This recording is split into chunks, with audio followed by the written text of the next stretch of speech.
How's it going, Gorilla Nation, and welcome back for this week's edition of the Gorilla 2-Minute Drill. As always, for Pittsburgh State Athletics, I'm your host, Jake Faber, here to bring you the sports news from around campus. And topping that sports news this week is the Pittsburgh State baseball team. The Gorillas kicked off their 2013 campaign this past weekend, beginning the Matt Murray era with 2 straight wins over non-conference opponent Maryville University. After a dominant 18-1 victory in Game 1 of the series, the Gorillas had to play catch-up in Game Number 2.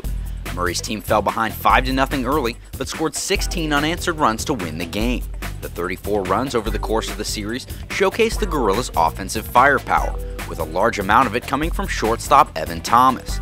Thomas went 7 for 8 from the plate over the course of the weekend, belting 2 home runs, while first baseman Ryan Biloveski led the team with 7 RBIs over the 2-game stretch, including a 2 home run performance in Game Number 2. Felt nice, getting up there. The whole team was working well. Hopefully we keep on keeping this up.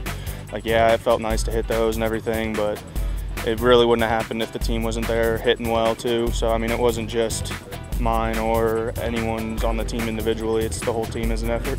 The Gorillas won't have much time to rest as they begin conference play on Wednesday when they host the University of Central Oklahoma at 1 p.m.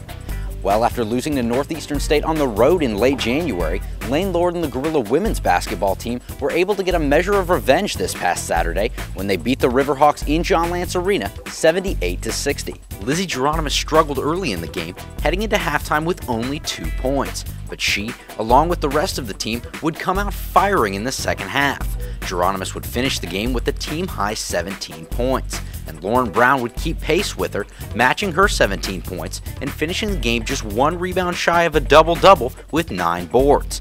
Alexa Borderwick and Morgan Westhoff would round out the Gorillas that scored in double figures.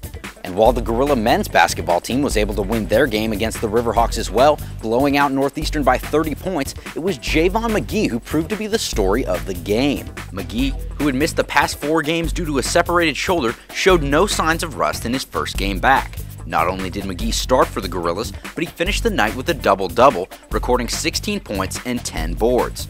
While McGee's return was impressive, it was Marky Nolan who would lead the Gorillas offensively, scoring a career-high 22 points and shooting 8 for 10 from the field.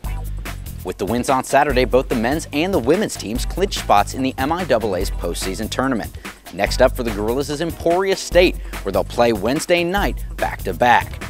That's about all the time we have for this week's edition of the Gorilla 2-Minute Drill. Once again, for Pittsburgh State Athletics, I'm your host, Jake Faber, and if you're needing more Gorilla action, feel free to head to PittStateGorillas.com. Don't forget to check us out on Twitter and on YouTube, and we'll see you next week.